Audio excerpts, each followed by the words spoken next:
2018년도에 나온 책 중에 제게 가장 인상 깊었던 책이 하나 있습니다. 제가 그때 대학부 사역을 하고 있었는데 대학생들을 보면서 이해하지 못했는데 이 책을 통해서 대학생들을 많이 이해하게 되었어요. 책 제목이 90년대생이 온다라는 책입니다. 90년대생들에 대해서 굉장히 적나라하게 날 것 그대로 다룬 책이었는데 이 책을 읽으면서 정말로 외계인처럼만 느껴졌던 여기도 90년대생들이 있죠. 네, 어쨌든 그런 90년대생들이었는데 어느 정도 좀 이해를 할 수 있게 되었던 것 같습니다. 이 책에서는 90년대생을 세 가지 키워드로 정리하는데 첫 번째 간단하다, 두 번째 재미있다, 세 번째 정직하다. 이 세 가지 키워드를 들었을 때 앞에 두 가지는 솔직히 좀 이해가 됐어요. 재미있거나 정직하거나. 그치, 이 친구들은 재미있는 거 좋아하고 정직한 거 좋아하지. 근데 세 번째가 이해가 안 되는 거예요. 정직하다고 90년대생들이 정직하지 않은 것 같은데 라는 마음이 들었다가 책을 보고 또 정직에 대한 의미를 다시 한번 생각하면서 조금 이해가 되었습니다. 인터넷이 발전하면서 정보화 시대가 되었어요. 그래서 모든 정보, 예전에는 비밀스럽게 숨겨져 있었던 그런 정보도 굉장히 빨리 마주할 수 있는 시대가 되어버린 것입니다. 예전에는 꽁꽁 숨겨놔서 아무도 모르게 어둠 가운데 있었던 일들이 이제는 다 인터넷 라인을 통해서 다 볼 수 있게 된 거죠. 그러다 보니까 사람들은 점점 시선이 높아지고 정직해지기를 원하는 거예요. 90년대생들이 다룰 수 있는 정보의 양이 너무나 많고 또 90년대생이 만날 수 있는 정보의 어떻게 보면 깊이가 굉장히 깊어졌기 때문에 90년대생들이 바라보는 세상, 기대하는 세상은 이전보다도 더 정직해야 되고 더 정의로워야 한다라는 것이죠. 그래서 정직과 함께 떠오르는 것이 불의를 보면 참지 못하는 정의감이 이전보다 굉장히 높아지기 시작합니다. 또 인터넷에서는 익명성이 보장되기 때문에 인터넷 댓글을 보면 엄청나게 많은 정의의 글들을 토해내는 그런 글들을 볼 수 있는 것이죠. 여러분 요즘 많이 느낄 거예요. 인터넷에서 어떤 범죄자라 기사가 나온다든지 어떤 좋지 않은 기사가 나온다라면 그 밑에 수많은 댓글들이 엄청나게 달리게 됩니다. 우리나라에 이렇게 정의로운 사람이 많을까 할 정도로 많은 정의의 글이 달리는데 정의가 이렇게 넘쳐나면 세상은 점점 행복해져야 되는 것이 당연한 것인데 과연 세상은 그 정의와 함께 행복해지고 있는가? 이 질문에 대해서 답하기는 쉽지 않은 거죠. 정의의 소리는 넘쳐나고 있는데 이상하게 그 내면은 점점 더 골마 들어가는 것처럼 느껴지는 그런 시대 가운데 우리가 살고 있습니다. 이런 현상은 90년대생에게만 나타나지 않았어요. 인류 역사 이래 계속해서 정의의 소리가 넘쳐나는 것 같지만 정작 그 사회는 정의롭지 않았던 모습은 계속 반복되어 왔습니다. 성경 역사도 마찬가지죠. 바리새인과 서기관들이 이야기하는 것들이 무엇이었습니까? 정의였어요. 여러분 바리새인과 서기관들이 이야기했던 것들을 글로서 쭉 읽어 내려가다 보면 너무나 좋은 말들이 많습니다. 틀린 말이 없어요. 하지만 그들이 정의를 이야기할 때 시대가 올바른 방향을 향해 가거나 신앙이 올바른 방향을 향해 갔는가? 그렇지 않죠. 오히려 더 부패했고 더 율법주의로 향해 갔다라는 것을 알 수 있습니다. 뭐가 문제였을까요? 항상 정의와 함께 해야 하는 것 한 가지가 있는데 이 한 가지가 빠졌기 때문에 그래요. 이 한 가지가 무엇인가? 바로 사랑인 것이죠. 정의만 있어서는 안 되는 것입니다. 언제나 이 정의는 사랑에 기초해서 정의가 이루어져야 하는 것이죠. 사랑을 잊어버리고 정의만 이야기하면 어떻게 되는 거예요? 우리가 지난 2달 동안 봤던 갈라디아 말씀 가운데 갈라디아 교회가 사랑을 잃어버리고 정의만 외치다 보니까 다시 율법주의로 돌아가 있는 모습을 볼 수 있게 되는 거잖아요. 정의는 결국 율법주의로 흘러가게 되어 있습니다. 율법은요 뭐라고 이야기합니까? 우리가 죄인이기 때문에 죽어야 된다라고 이야기합니다. 율법이 완성되려면 우리가 죽어야지 율법이 완성되는 거예요. 말씀에 의하면 하나님의 공의에 의하면 죄인된 우리는 죽어야지 율법 하나님의 공의와 정의가 완성되는 것입니다. 그래서 예수님께서 선택하신 것이 무엇인가? 바로 크리스마스였어요. 육신을 입고 이 땅 가운데 사랑으로 오셔서 그 사랑 가운데 정의에 따라 우리를 위해 대신 죽으시고 율법을 완성하신 것이 바로 크리스마스고 십자가 사건인 것이죠. 그렇게 죄의 대가를 지불하심으로 십자가 위에서 사랑과 동시에 공의를 완성하신 거예요. 이 사랑과 정의는 완전히 다른 것처럼 보이지만 이 두 개가 함께 있을 때야지만 사랑이 완성되고 정의가 완성될 수 있는 것입니다. 예수님께서 십자가 위에서 이루신 사랑과 정의의 완성이 그게 바로 복음이고 그게 바로 크리스마스의 참된 의미인 거예요. 그래서 우리가 말씀 가운데 보면 예수님께서 이렇게 말씀하셨던 장면이 있어요.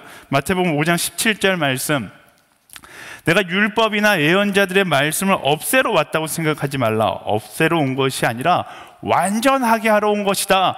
예수님께서 율법을 완전하게 하러 오셨다. 어떻게? 제가 말씀드렸잖아요. 사랑으로 율법을 완전하게 하기 위해서 오셨다라는 것입니다. 그리고 그 예수님이 율법을 완전하게 만드신 이후에 우리에게 세 계명을 주셨어요. 내가 너희를 사랑한 것처럼 너희도 서로 사랑하라. 왜요? 그리스도 안에 거하는 우리를 통해서 예수 그리스도의 사랑이 흘러가고 그 사랑과 세상의 정의가 만나 완전하게 될 것을 아셨기 때문에 우리에게 사랑에 대한 계명을 명령하신 것입니다. 생각해 보세요. 이 시대 가운데 정의는 넘쳐납니다. 내가 외치지 않아도 이 시대 가운데 정의를 외치는 사람은 굉장히 많아요. 그런데 사랑을 이야기하는 사람은 점점 사라져가고 있어요. 이유는 간단합니다. 정의를 외치는 것에 비해 사랑하는 것은 너무나 힘들고 어리석어 보이기 때문에 그래요. 정의는 나의 입술만 외치면 되고 나의 두 손가락만 타이핑을 치면 되지만 사랑은 그렇지 않거든요. 사랑은 나의 삶이 움직이고 내가 희생해야 되고 내가 낮아져야지만 그 사랑을 하는 삶을 살아갈 수 있게 되는 것이기 때문에 정의는 쉽지만 사랑은 어려워. 그래서 정의를 외치는 소리는 점점 늘어나지만 사랑을 이야기하는 사람들은 점점 줄어들게 되고 있는 것이죠. 이런 시대 가운데 그리스도인들은 기억해야 하는 것입니다. 킹덤 파이오니아, 하나님 나라를 개척하는 우리가 절대로 포기할 수 없는 것, 그게 바로 사랑이다 라는 것입니다. 사랑이 사라져가기 때문에 나의 사랑도 함께 사라져가는 것이 아니라 그리스도인은 사랑이 사라져가는 이 시대 가운데 마지막까지 그 사랑을 흘려보낼 수 있는 사람이 되어야 하는 것이죠. 사도 바울이 갈라디아 교회를 향한 편지의 마지막을 쓰면서 그 사랑에 대해서 정리하고 구체적으로 어떻게 사랑할 수 있는가를 이야기하며 갈라디아서를 마무리합니다. 저는 갈라디아서가 사랑의 성경이라고 이야기하고 싶어요. 사랑이 사라져버린 정의만 남아있는 갈라디아 교회를 향해서 너희가 사랑해야 된다라고 이야기하고 있는 것이 바로 갈라디아 성경인데요. 오늘날 동시에 우리를 향한 말씀이기도 하죠. 정의만 남아있는 이 시대를 향해서 우리 그리스도인들을 향해서 너희가 마지막까지 그 사랑의 자리를 지키라라고 말씀하고 계시는 겁니다. 오늘 그 사랑의 구체적인 방법 5가지 키워드로 함께 정리해 봤는데요. 이 5가지 키워드를 마음에 새겨서 2021년도 12월 얼마 남지 않았는데 이 남은 시간 동안 우리의 삶 가운데 사랑을 가득가득 채워나갈 수 있게 되기를 예수님의 이름으로 축원합니다. 아멘. 아멘. 우리 옆 사람에게 선포하겠습니다. 사랑할지어다. 이렇게 선포할까요? 사랑할지어다. 아멘. 1절 말씀 함께 읽어보겠습니다. 형제들이여, 어떤 사람이 무슨 범죄한 일이 드러나거든 영의 사람인 여러분은 온유한 마음으로 그런 사람을 바로 잡아주고 자기를 살펴 유혹에 빠지지 않도록 하십시오. 아멘. 첫 번째 사랑의 키워드는 온유함입니다. 사도 바울은 범죄한 사람들을 보았을 때 영의 사람은 온유한 마음으로 바로 잡아준다고 이야기합니다. 영의 사람이 아니라 육의 사람은 그 사람들을 비판하고 비난하고 죽어 마땅한 사람이라고 이야기하지만 사랑의 사람은, 하나님의 사람은 온유한 마음으로 그 사람을 바로 잡아준다라고 이야기하는 것이죠. 온유함이 무엇인가? 흥분하거나 분노하지 않고 부드럽게 기다려줄 수 있는 것이 온유함인 것입니다. 예수님께서 온유하셨잖아요. 예수님께서 온유하셨기 때문에 나 같은 존재도, 우리같이 연약하고 죄악된 존재도 부드럽게 기다려 주셨던 것이죠. 그렇게 예수님처럼 그럼에도 불구하고 안아줄 수 있는 사랑의 모습, 그게 바로 온유함이다라는 것입니다. 사람들은요, 육에 속했기 때문에 의롭지 못한 것에 대해서 분노합니다. 정의가 사람들 마음 가운데 이미 내장되어 있기 때문에 정의롭지 못한 것에 대해서 흥분하고 분노하는 것이 사람의 반응이에요. 어쩌면 나쁜 것이 아니라 정상적인 것일 수 있습니다. 하지만 우리가 기억해야 되는 것, 우리가 알아야 되는 것은 처음에 말씀드렸듯이 사랑이 없는 정의는 아무것도 아니에요. 상처와 교만만을 남기게 되어 있다라는 것입니다. 한번 생각해 보세요. 분노하여 누군가를 향해 돌을 던질 때, 뭐 요즘은 돌을 던지지 않으니까 계란을 던지거나 댓글을 쓰겠죠. 그럼 무엇이 남습니까? 속은 시원하겠죠. 아, 개운하다. 여러분 그러잖아요. 어떤 범죄자를 향해서 누군가 돌을 던지고 계란을 던지면 내가 던지지 않았지만 그거 보고서 개운하다라고 느끼잖아요. 던지는 사람은 더 개운하겠죠. 댓글 쓰는 사람, 누가 댓글 쓴다고 돈 안 주는데 쓰는 이유가 뭐예요? 쓰면 속 시원한 거예요. 그리고 스스로를 자기 평가하는 거죠. 뭐라고요? 아, 나는 정의로워. 근데 딱 거기까지예요. 달라진 것은 아무것도 없어요. 상대의 마음에는 상처를 주고 나는 교만을 얻게 되는 것, 딱 그거 두 가지만 달라지는 것이죠. 이처럼 사랑이 없는 분노에 찬 정의는 결국 울리는 징과 같은 것입니다. 그래서 세상의 지혜자들은 화내기 전 뭐라고 얘기해요? 참으리는 3번 외치라고 이야기하잖아요. 3번 참으라고 이야기합니다. 근데 그리스도인은 사랑이 없는 분노가 치밀어 오를 때 어떻게 해야 합니까? 그 분노가 가라앉을 때까지 기도해야 하는 거예요. 기도하면서 무엇을 소망해야 돼요? 어떻게든 나를 참아내셨던, 나같이 미련하고 죄악된 사람을 참으셨던 그 예수님의 온유함을 구하며 기도해야 하는 것입니다.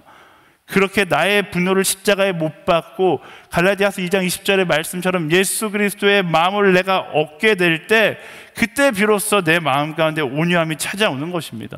그 온유함이 내 안에 가득 차기 시작하면, 제가 항상 이야기하듯이 나를 분노하게 만들었던 상대의 죄악된 모습은 더 이상 보이지 않아요.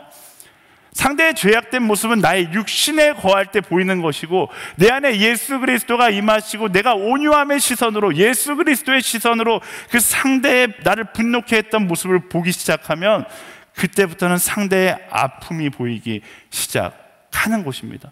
내가 안아줘야 될 상처가 보이고 내가 싸매줘야 될 아픔이 보이기 시작하는 것이죠.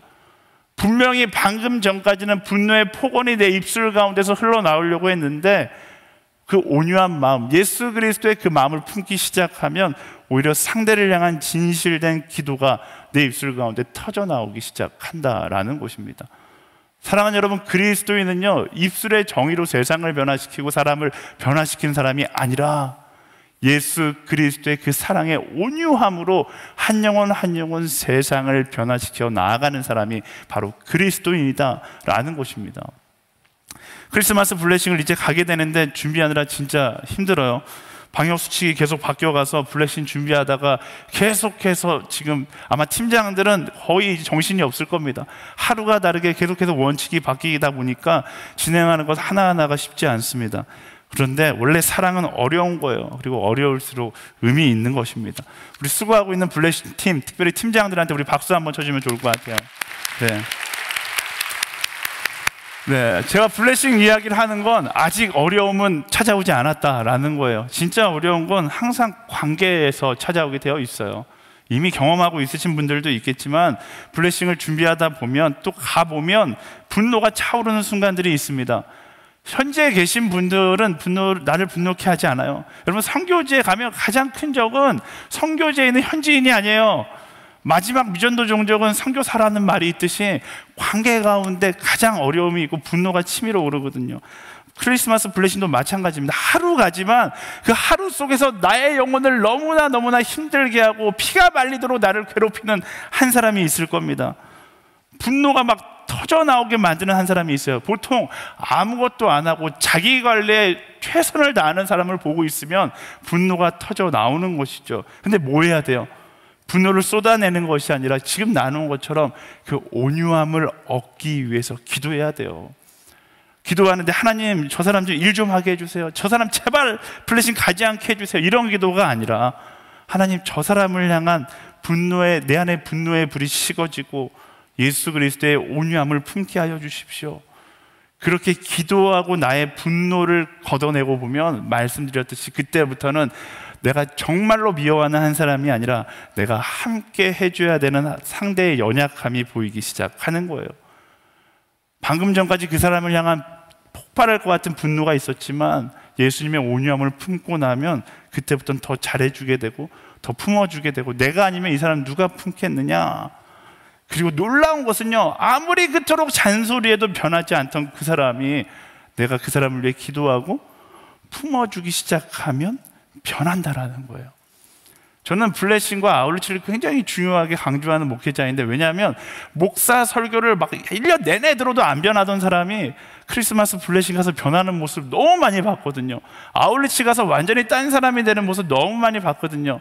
자신의 연약함을 오픈한 그 자리에서 누군가 그 연약함을 용납받았다라는 게, 예수님 닮은 예수님의 온유함을 가진 한 사람에게 자신의 연약함을 용납받았다라는 그 사실 하나만으로 변화되는 경우를 너무 많이 봤습니다.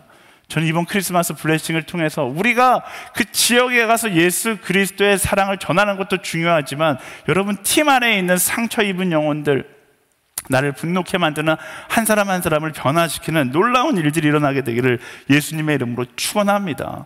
아멘. 아멘. 그 온유함을 가지고서 한 영혼을 변화시키세요. 그러다 보면 그 한 영혼이, 뭐 농담 삼아 이야기하는 거지만 정말로 많은 커플들을 봤거든요.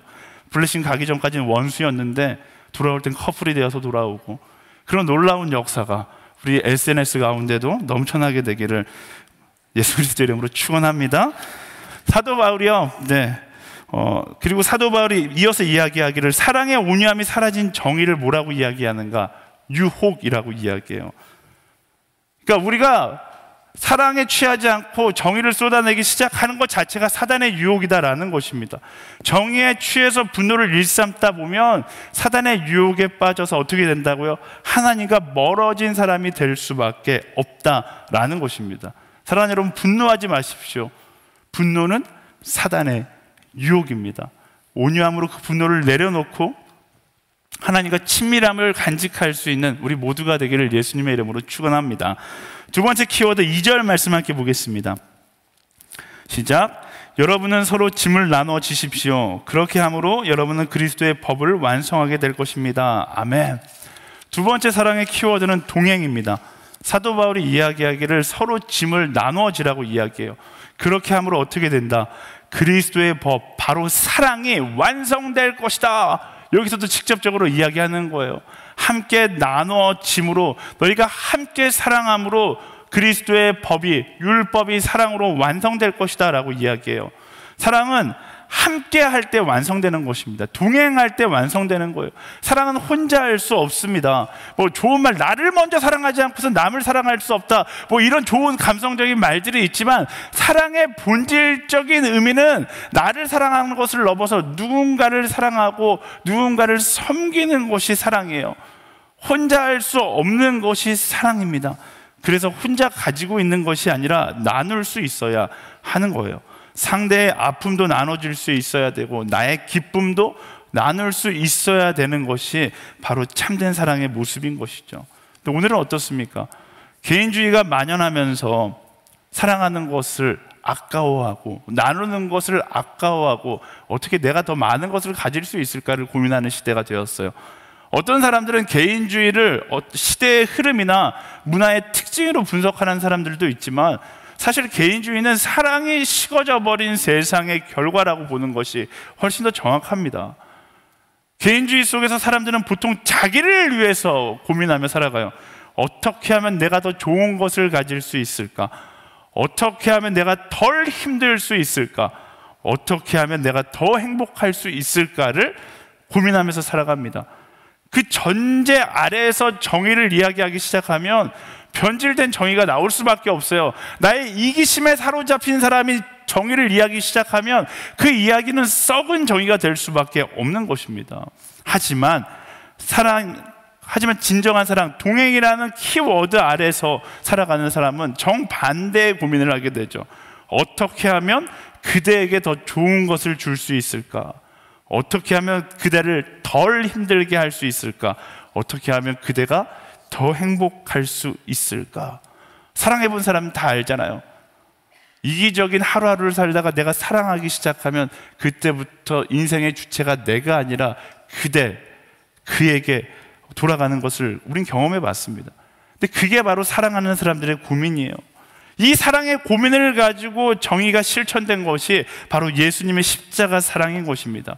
그리고 예수님은 우리가 바로 이렇게 동행이라는 키워드 아래에서 고민하는 인생을 살기를 원하세요. 내가 너희를 사랑한 것처럼 너희도 서로 사랑하라고 말씀하신 건, 예수님께서 이 땅 가운데 예수님은 자기를 위해 고민하시지 않았어요. 예수님은 언제까지나 내가 사랑하는 이들을 위해 고민하셨잖아요.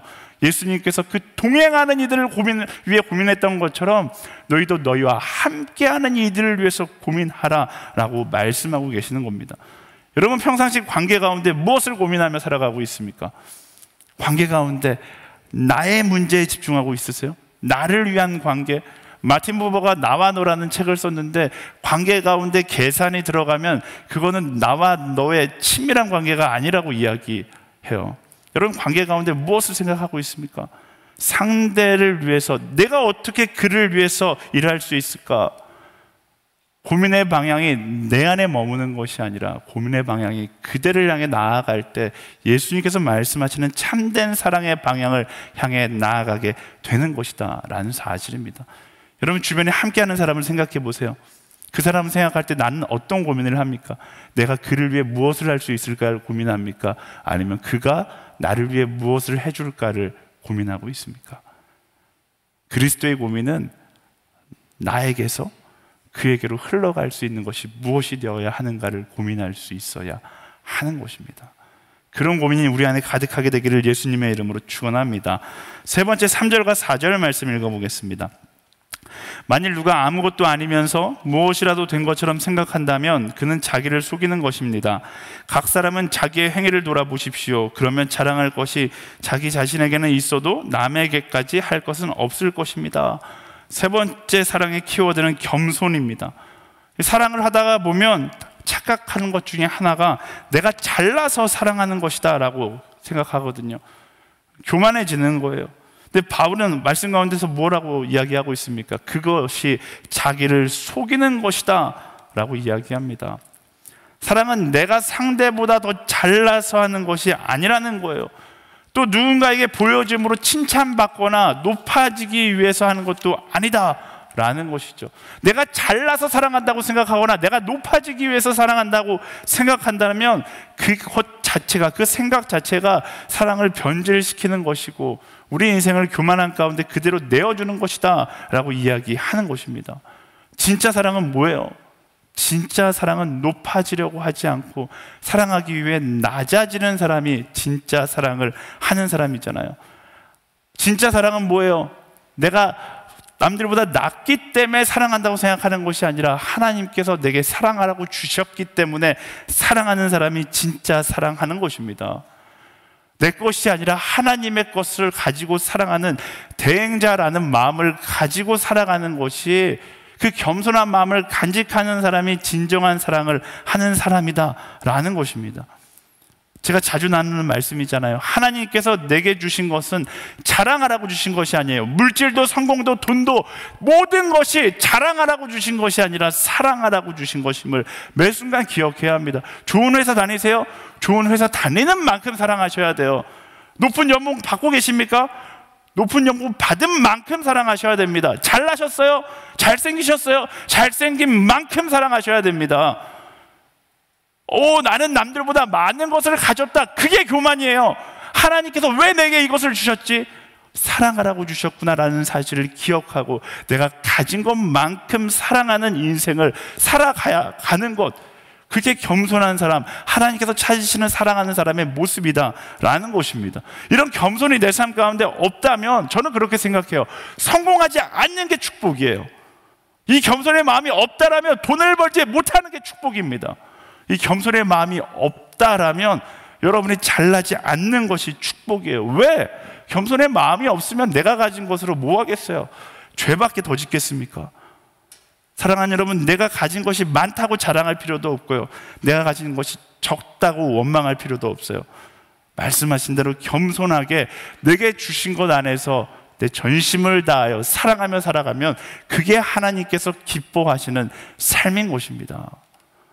겸손의 자리에서 내게 주신 것을 가지고 자랑하는 것이 아니라 사랑하는 그런 우리 모두가 되기를 예수님의 이름으로 축원합니다. 네 번째, 최선입니다. 9절과 10절 말씀 함께 읽어볼까요? 선한 일을 하다가 낙심하지 맙시다. 포기하지 않으면 때가 이르면 거두게 될 것입니다. 그러므로 기회가 닿는 대로 모든 사람에게 선한 일을 하되 특히 믿음의 가족들에게 합시다. 아멘. 네 번째 사랑의 키워드는 바로 최선입니다. 사도 바울은 선한 일을 하다가, 사랑을 하다가 낙심하지 말고 포기하지도 말고 끝까지 하라고 이야기해요. 사랑은 상황에 상관없이 마지막까지 최선을 다해야 한다라는 거예요. 사랑은 투자가 아닙니다. 내가 이만큼 투자하면 이런 결과가 돌아올 거야, 계산하고서 하는 것은 사랑의 순수한 사랑이 아닌 것이죠. 계산하는 순간 이미 그 사랑은 변질되어 버리는 거예요. 말씀이 뭐라고 이야기합니까? 언젠가 때가 되면 거두게 될 것이다. 누가? 하나님께서 거두게 하실 것이다 라는 거예요. 하나님과의 계약관계가 그렇게 되어 있어요. 결론은 내가 다 책임질 테니까 너는 오늘 사랑만 해 라고 말씀하시는 거예요. 내가 이렇게 사랑했는데 왜 저 사람은 변하지 않을까? 하나님 뭐라고 말씀하세요? 변화시키는 건 내가 하는 거니까 너는 사랑만 해라 라고 말씀하시는 겁니다. 인간은요, 하나님의 사람은 결론은 언제나 주님께 맡기고 우리는 뭐 하는 겁니까? 내 눈앞에 놓여진 사랑해야 된 그 기회를 놓치지 않고 언제나 최선을 다하여 사랑하는 것, 그게 그리스도인이 품어야 된 사랑의 자세인 것입니다. 사도 바울이 뭐라고 이야기해요? 10절 말씀에 그러므로 기회가 닿는 대로 모든 사람에게 선을 행하라. 기회가 닿는 대로 모든 사람을 사랑하라 라고 이야기합니다.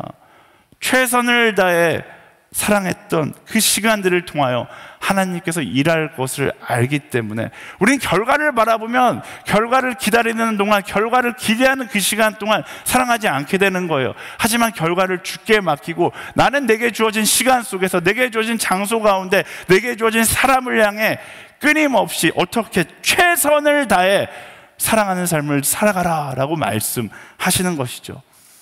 요즘 사역이 진짜 많습니다. 사랑의 나눔, 크리스마스 블레싱, 액치 19부먼트, 오픈 예배, 수련회도 했고요. 여기저기서 신음하는 소리가 들리기 시작합니다. 조나스 목사님, 최성민 목사님 너무 빡세게 굴린다. 누군가는 이렇게 이야기할 수도 있겠죠. 그거 한다고 뭐가 달라지는가? 전도는 될까? 사랑의 나눔 한다고 그 사람들이 그 사랑 가만히 받았다고 변화될까? 그렇게 하면 교회가 부흥되나? 우리도 선택과 집중이 필요하지 않은가? 하지 말아야 할 이유를 찾으면 끝이 없이 찾을 수 있습니다. 사랑이라는 것이 원래 계산해 보면 정말로 어리석어 보이는 거예요. 여러분, 연애하는 사람들을 보세요. 연애 안 하는 사람들이 삼자의 입장에서 연애하는 사람들을 보면 그것처럼 바보 같은 것이 없잖아요. 근데 연애를 해보면 그게 바보 같은 게 삶이 되고 바보 같은 게 행복이 되는 것입니다. 원래 사랑은 어리석은 거예요. 힘드시죠? 사랑하면 사랑할수록 힘들어요. 근데 저도 그런 생각이 들어서 내가 너무 힘들게 하나? 근데 저도 힘들더라고요. 근데 한 가지 확실한 게 있어요. 여러분들이 저에게 찾아와서 제일 많이 묻는 말이 이거예요. 목사님, 힘드시죠? 제가 거기서 뭐라고 얘기하겠어요? 힘들어요 라고 이야기하겠어요? 아니, 괜찮아요 라고 이야기해요. 근데 힘들어요. 너무 힘들 때도 있어요. 그런데 하나님께서 주시는 마음이 있어요. 내가 힘들다라는 것은 최선을 다해 사랑하고 있다라는 거예요. 최선을 다해 사랑하고 있지 않으면 힘들지도 않아요. 여러분 생각해 보세요. 최선을 다해 사랑하지 않으면 힘들지 않아요. 적당히 아닌 듯만큼 사랑하면 되는 거예요. 우리가 힘든 이유는 딱 한 가지예요. 내가 최선을 다해 사랑하고 있기 때문에 힘든 것이죠. 그리고 말씀은 뭐라고 우리에게 이야기합니까? 적당히 사랑하라고 이야기하지 않아요. 최선을 다해 사랑하라고 이야기해요. 내게 주어진 그 기회 안에서 그 기회를 붙잡고 적당히 사랑하는 것이 아니라 최선을 다해 사랑하라고 이야기하는 것이죠. 한 가지 분명한 사실은 지금 우리가 진행하고 있는 모든 사역들, 그리고 여러분들이 겪고 있는 모든 관계 가운데 하나님께서 주시는 메시지는 명확해요. 바로 하나님께서 우리에게 사랑하라고 주신 기회이다라는 것입니다. 그리고 우리는 그 기회를 붙잡고 그 사랑할 기회를 놓치지 않기 위해서 어떻게 해요? 끊임없이 최선을 다해 사랑할 때 이 모든 최선의 사랑을 하나님께서 가장 아름답게 거두실 것이다 라는 것입니다. 제가 뜻하지 않게 수련회하면서 최선을 다하는 남자 이 슬로건을 갖게 됐는데요, 저는 이 슬로건이 약간 부담스럽게 느껴졌는데 말씀을 준비하면서 너무 자랑스러워졌어요. 사랑하는 여러분, 저뿐만 아니라 SNS 공동체 모든 한 사람 한 사람이 하나님께서 주신 사랑의 기회 앞에서 적당히 사랑하는 것이 아니라 최선을 다해 사랑하는, 결과는 하나님께 맡기고 나는 내게 주어진 한 영혼 한 영혼을 위하여 내게 주어진 그 상황 가운데 최선을 다해 사랑하는 한 사람 한 사람이 되기를 예수 그리스도의 이름으로 간절히 축원합니다. 아멘. 우리 옆 사람을 향해 외치겠습니다. 최선을 다해 사랑할지어다. 이렇게 외칠까요? 아멘. 힘든 것이 당연한 거예요. 힘들지 않은 것이 이상한 겁니다. 사랑하는 여러분, 우리 하나님 나라에 어떻게 갈까요? 제가 자주 하는 이야기지만 정말로 이 땅 가운데 아주 잘 먹고 잘 살고 열심히 내 육체를 간직하다가 하나님 나라에 가면 그것만큼 부끄러운 것이 없을 거예요. 하나님 나라에서 고개를 들고 가장 자랑스럽게 들어갈 수 있는 사람은 누구인가? 이 땅 가운데서 내가 주어진 모든 사랑의 기회를 붙잡아 최선을 다해 사랑해서 너덜너덜해진 사람이 하나님 나라에 가장 기쁘게 당당하게 들어갈 수 있게 될 것입니다. 저는 SNS의 모든 한 영혼 한 영혼이 하나님 나라에 너덜너덜해진 나의 육체를 가지고 당당하게 들어가게 되기를 예수 그리스도 이름으로 축원합니다.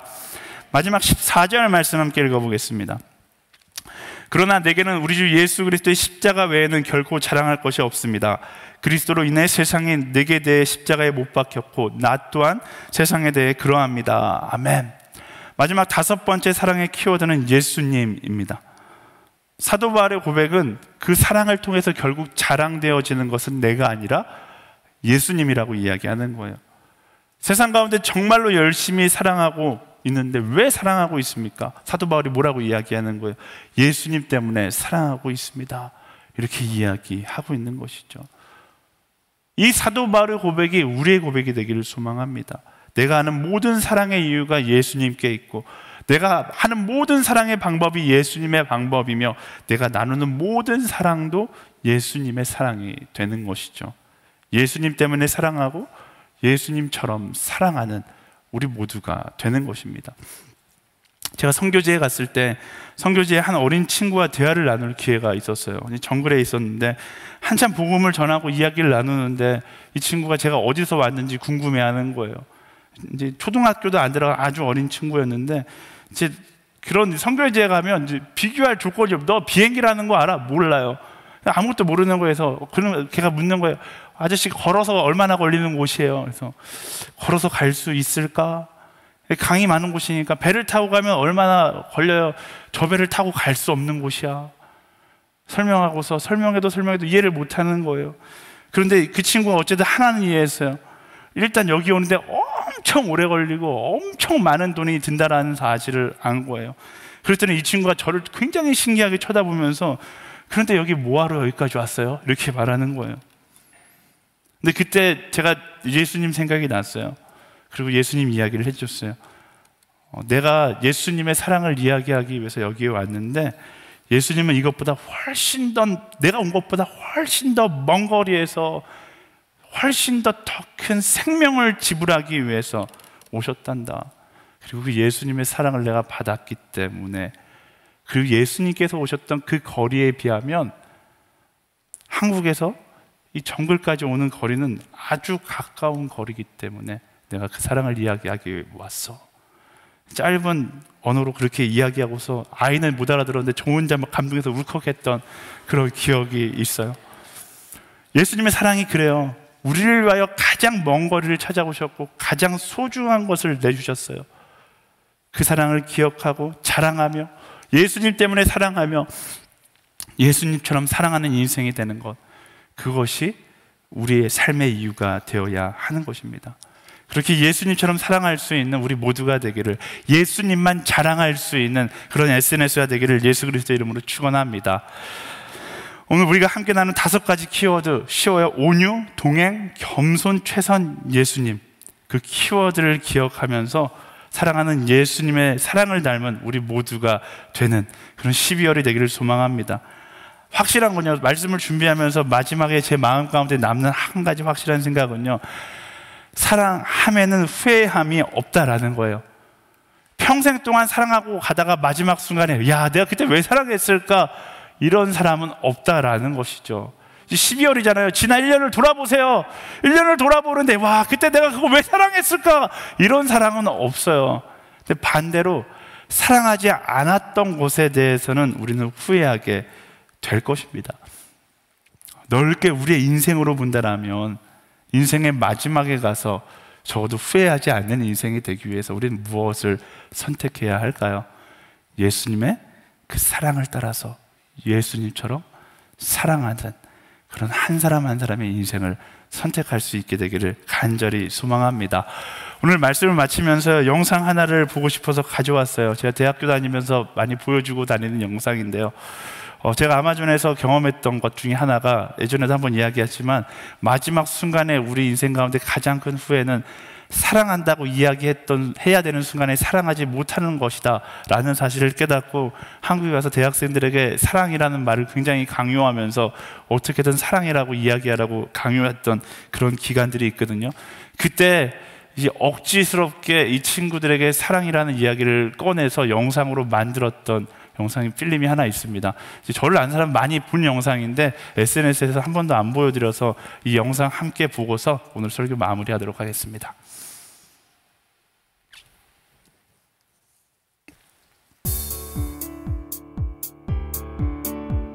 나 떨려. 벌써 눈물 날 것 같아. 어떡해. 엄마가 안 맞는 거 아니야? 정말 누릅니다.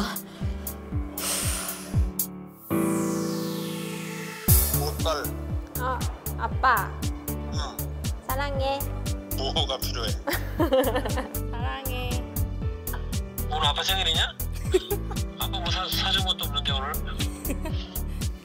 그냥 얘기할 거 있어가지고. 뭐? 아빠 사랑해요. 왜 그래? 너? 아니 그냥 얘기하고 싶어가지고. 이 사람이지. 엄마. 왜? 뭐해? 왜? 엄마. 왜? 엄마 사랑해. 왜? 어떤 미션이야?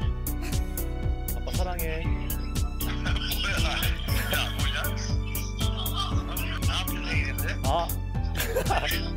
얼마 전에 다퉜는데. 고객이 전화를 받지 않아 이 소리 이후. 빨리 말해. 뭔데? 뭔데가 찜찜해? 안 되지 왜? 아빠 사랑해. 아빠도 효진이 사랑해. 와. 아빠 사랑해.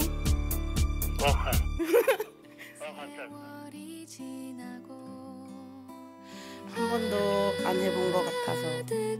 엄마도 사랑해. 어? 엄마 왜 울어? 아니야.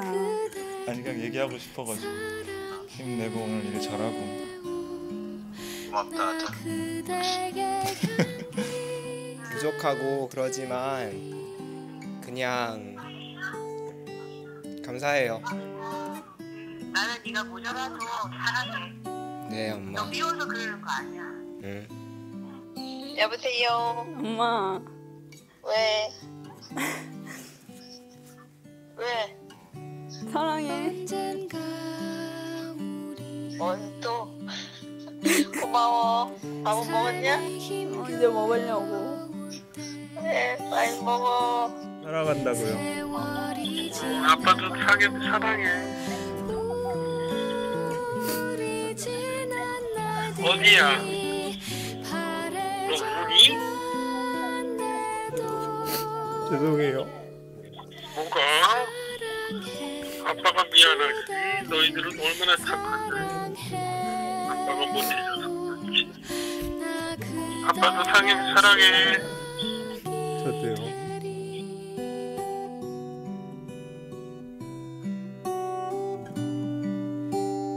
그대에게 사랑이 되리. 네, 제가 이런 영상 만드는 프로젝트를 진행하면서 느낀 것이 하나 있는데요. 그게 바로 사랑을 왜 우리가 이야기하지 못할까였어요. 하나님께서 우리를 사랑으로 창조하셨기 때문에 우리는 사랑할 때 참된 행복을 느끼거든요. 사랑한다고 말 한마디 하는 게 너무나 어렵게 느껴지긴 하는데 그 말을 꺼내었을 때 우리 놀라운 걸 보게 됩니다. 말하는 사람이 어렵게 말했음에도 불구하고 굉장히 행복해요. 듣는 사람은 굉장히 오글거리는데도 여러분 그 전화기 너머에 행복함이 느껴지지 않습니까? 저 영상을 만드는 사람도 행복해하고요. 더 놀라운 건 여러분 옆 사람을 보세요. 보는 사람도 행복하게 된다라는 거예요. 하나님께서 우리에게 사랑하라고 말씀하시는 것은 바로 그 행복함을 선물로 주기 원하시는 겁니다. 우리는 그 행복함을 세상 가운데 또 선물하는 사람인 것이죠. 지금 제가 오픈 예배 진행하고 있는데요. 이 오픈 예배를 기획팀에서 오펜 예배로 바꿨어요. 여러분 들어오실 때 옆에 보면 또 카드가 있을 거예요. 지난주에는 여러분이 초청하고 싶은 사람에게 제 사랑의 편지를 썼는데 오늘은 이 예배가 끝난 후 여러분이 만나게 될 첫사람을 위해서 편지를 쓰는 시간을 가져보려고 합니다. 다른 거 말고요, 사랑의 내용을 이 편지에 담아보면 좋을 것 같아요. 집으로 바로 갈 사람은 집에서 만날 부모님에게 쓰셔도 되고, 남자친구를 만나러 갈 사람은 남자친구에게 쓰셔도 되고, 네, 순장님을 만나러 가는 순장님에게 쓰셔도 됩니다. 순원에게 쓰셔도 되고요. 네, 오늘 예배가 끝나고 저를 만날 사람은 저에게 쓰셔도 됩니다.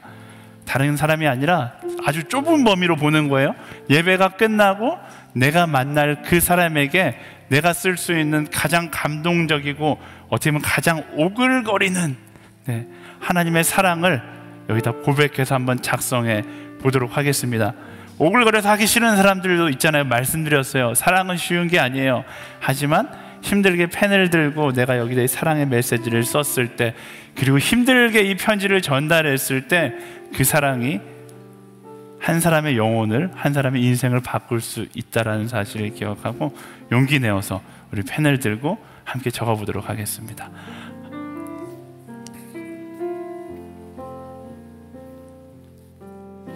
주님과 함께하는 이 고요한 시간, 주님의 네, 찬양은 한국 전도사님이 하니까요, 여러분은 편지를 쓰세요. 네. 모든 것 아시는 주님께 감출 것 없네. 내 맘과 정성 다해 주 바라나이다. 온 맘 다해 사랑합니다.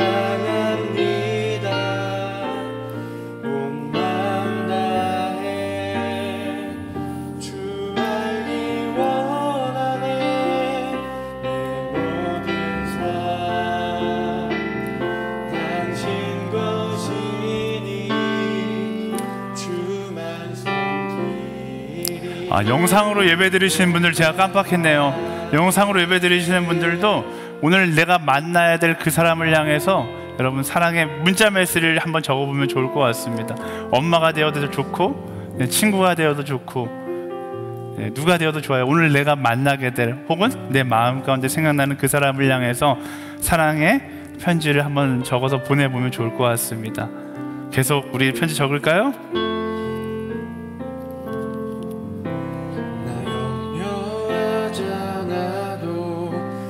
쓸 것 아시니 나 주의 얼굴 구하게 하소서. 다 이해할 수 없을 때라도 감사하며 날마다 순종하며 주 따르오리다.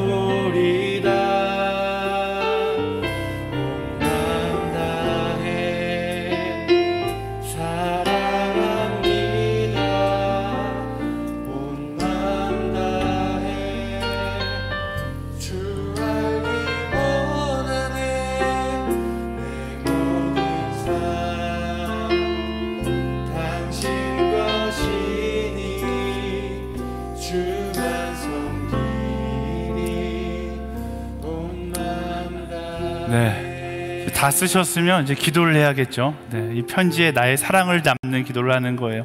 예수님의 사랑을 담는 기도를 하는 거예요. 하나님, 여기 쓰여진 이 한 영혼에게, 혹은 편지를 용기 내서 쓰지 못하신 분들은 내 마음 가운데 품게 한 한 영혼을 위하여 기도하며 나아갈 때 하나님 그 인생 가운데, 그 마음 가운데 이 편지를 통하여 또 나와의 관계를 통하여 예수 그리스도의 사랑이 흘러 들어가게 하여 주시옵소서. 그 편지를 잡고서 우리 함께 그 사랑을 소망하며 함께 기도하며 나아가도록 하겠습니다.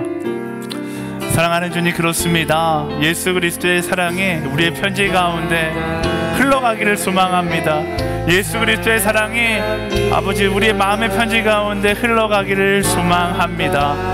한 글자 한 글자 펜에 나의 마음을 담아서 그 사랑을 담아서 편지를 씁니다. 하나님, 그 사랑이 흘러가게 하여 주시고 후회하지 않는 한 사람이 되게 하여 주시옵소서. 사랑이 필요한 한 사람, 나의 사랑이 필요한 한 사람이 이 편지 가운데 그 사랑을 경험하게 하여 주시고 예수 그리스도의 사랑을 경험하게 하여 주시고 주님 앞에 나와 회복되어지고 예배하는 놀라운 역사가 있게 하여 주시옵소서. 이끄시는 그 하나님께 우리의 마음을 들며 나아갑니다. 하나님, 이 편지를 받는 한 영혼 한 영혼이 예수 그리스도의 그 사랑 안에 온전히 거하며 그 사랑 앞으로 나오는 놀라운 역사가 있게 하여 주시옵소서. 더 사랑하게 하여 주십시오.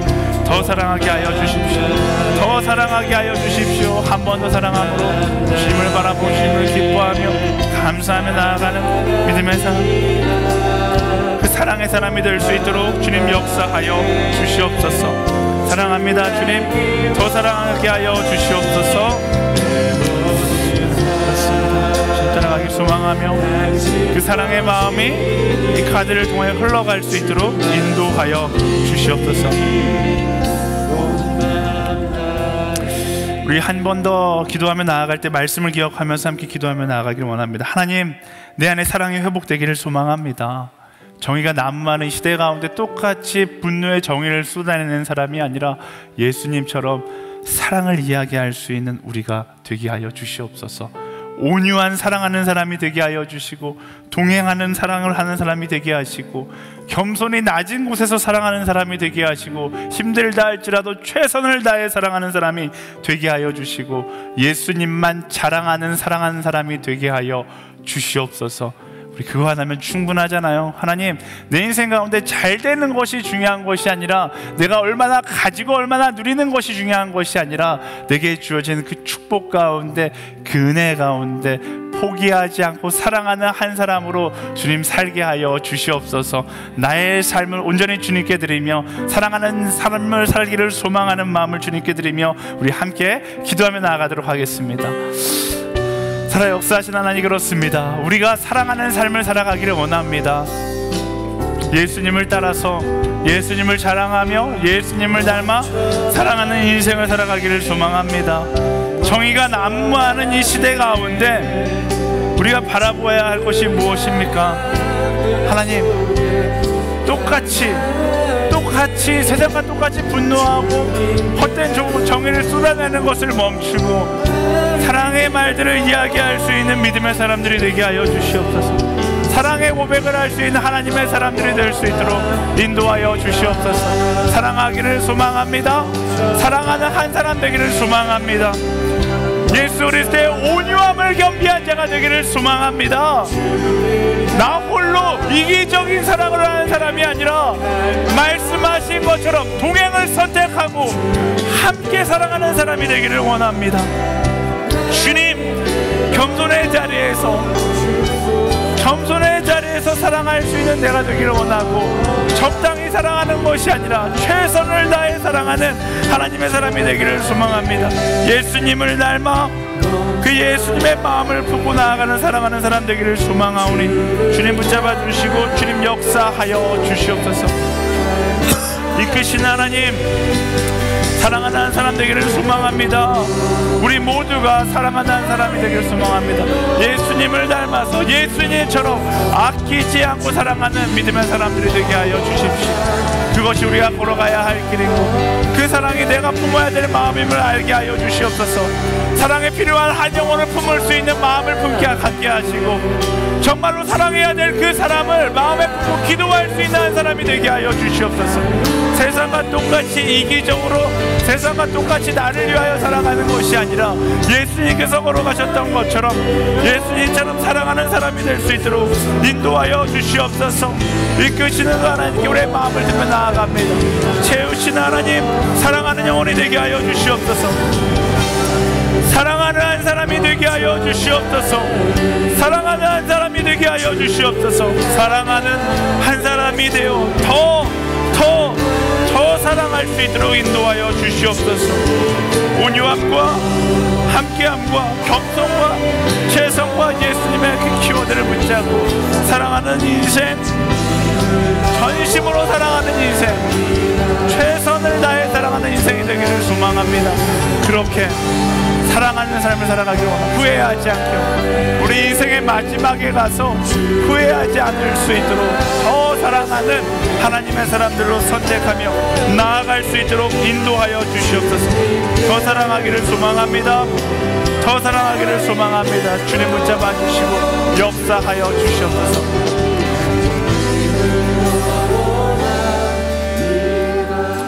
우리 마지막으로 한 번 더 기도하며 나아갈 때 돌아오는 이제 토요일 진행될 크리스마스 블레싱을 위하여 함께 기도하기 원합니다. 가는 자나 가지 않는 자나 동일하게 기도하기를 원해요. SNS에서 자원하여 헌신하여 그곳을 향하여 또 그곳에 마음을 두고 나아가는 모든 팀들 가운데 주님 함께하여 주시옵소서. 어떻게 될지 우리 한치 앞을 알 수 없는 상황이지만 하나님, 우리가 꿈꿨던 그 온전한 사랑의 마음만큼을 흘러가게 하여 주시옵소서. 25일 그리스도 예수의 탄생의 소식이 대한민국을 넘어 열방을 향하여 선포되게 하여 주시옵소서. 우리 주여 한번 외치고 크리스마스 블레싱 가운데 하나님의 놀라운 손길이 임하기를 소망하며 함께 기도하며 나아가겠습니다. 주여, 하나님 그렇습니다. 크리스마스 가운데 함께 하여 주시옵소서. 하나님 붙잡아 주십시오. 주님 그렇습니다. 하나님, 크리스마스 블레싱을 통하여서 하나님의 그 기쁨의 소식, 우리에게 주신 그 사랑의 소식이 열방 가운데 퍼져나가게 하여 주시옵소서. 능력의 하나님을 선포하며 나아갑니다. 하나님 보게 하여 주십시오. 우리는 알 수 없습니다. 어떤 일이 있을지 알 수 없습니다. 하지만 하나님께서 일하실 것이라는 사실은 믿음으로 고백하며 나아가오니 이 시간을 통하여 놀라운 일들을 보게 하여 주시옵소서. 놀라운 하나님의 역사를 간증하게 하여 주십시오. 사람의 손으로 일하는 것이 아니라 하나님의 손길로 성령께서 일하신다는 사실을 기억하고 성령께 모든 것을 의탁하며 나아가게 하여 주십시오. 우리가 준비한 모든 손길 가운데 흘러갈 것입니다. 그 사랑이 흘러갈 것이고 그분의 만지심이 흘러갈 것이며 여호와 라파의 손길이 흘러갈 것입니다. 주님 그것을 소망하오니 함께하여 주십시오. 어떤 일이 일어난다 할지라도 우리 안에 온전한 사랑의 마음만큼은 이 시간을 통하여 흘러가기를 소망합니다. 주님 인도하여 주시고 주님 역사하여 주시옵소서. 이끄신 하나님께 크리스마스 블레싱을 맡겨드리며 나아갑니다. 우리 계산하지 않습니다. 하나님께서 일하실 것을 알기 때문에 우리는 고민하지 않습니다. 주님께서 계획하신다는 것을 알기 때문입니다. 계획하시는 그 하나님께 모든 것을 맡기며 나아갈 수 있는 믿음의 사람이 되기를 하여 주시옵소서. 아멘. 아멘.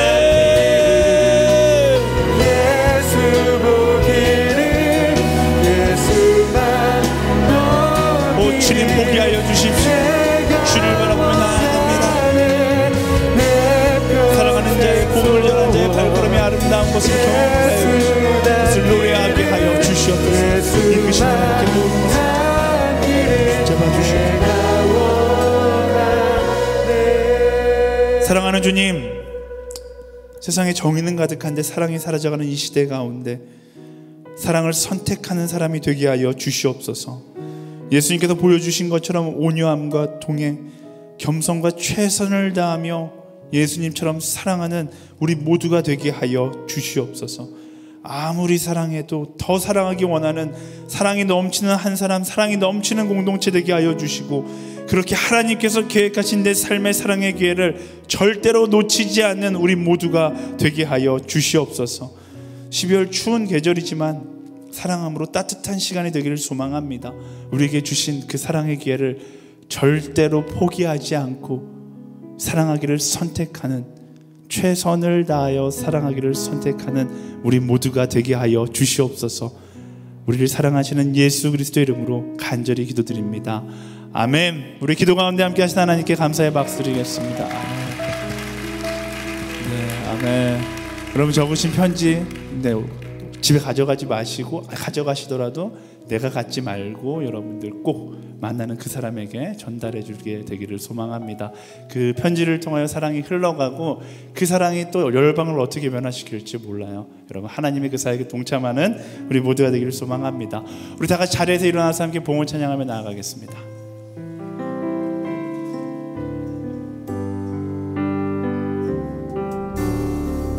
이 땅의 완무함을 보소서. 하늘의 하나님, 긍휼을 베푸시는 주여, 우리의 죄악 용서하소서. 이 땅 고쳐 주소서. 이제 우리 모두 하나 되어 이 땅에 무너진 기초를 다시 쌓을 때 우리의 우상들을 태우신 성령의 물 임하소서. 은혜의 불빛 타오르게 하소서. 진리의 말씀 이 땅 새롭게 하소서. 은혜의 강물 흐르게 하소서. 성령의 바람 이제 불러와. 오 주의 영광 가득한 새날 주소서. 오 주님 나라 이 땅에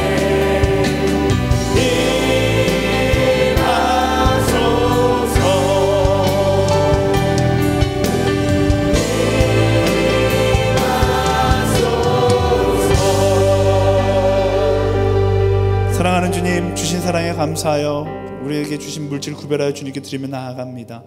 이 물질 쓰여지는 곳곳마다 우리의 이름이 아니라 예수 그리스도의 그 이름만 자랑되게 하여 주시옵소서. 이 물질뿐만 아니라 우리가 가진 모든 것이 그 사랑을 위해 주어진 것이기에 아낌없이 사랑할 수 있는 우리 모두가 되게 하여 주시옵소서. 그렇게 이끄실 그 하나님께 모든 것을 맡겨드리며 지금 우리 주 예수 그리스도의 은혜와 하나님의 사랑과 성령의 교통하심이 온유함과 동행과 겸손과 최선을 다하며 예수님처럼 사랑하기를 결단하는 SNS의 모든 지체들 가운데, 열방 가운데 그 사랑을 이야기하고 있는 모든 선교사님들 가운데 지금부터 영원까지 함께하기를 간절히 축원하옵나이다. 아멘. 청년들이 예수의 꿈을 꾸어 인류 구원의 환상을 보게 하소서. 한 손에 복을 들고 한 손에 사랑을 들고 온땅 구석구석 누비는 나라 되게 하소서. 찬양받기 합당하신 그 하나님께 우리 감사 영광의 박수 드리겠습니다. 할렐루야. 주님을 찬양합니다. 아멘. 아멘.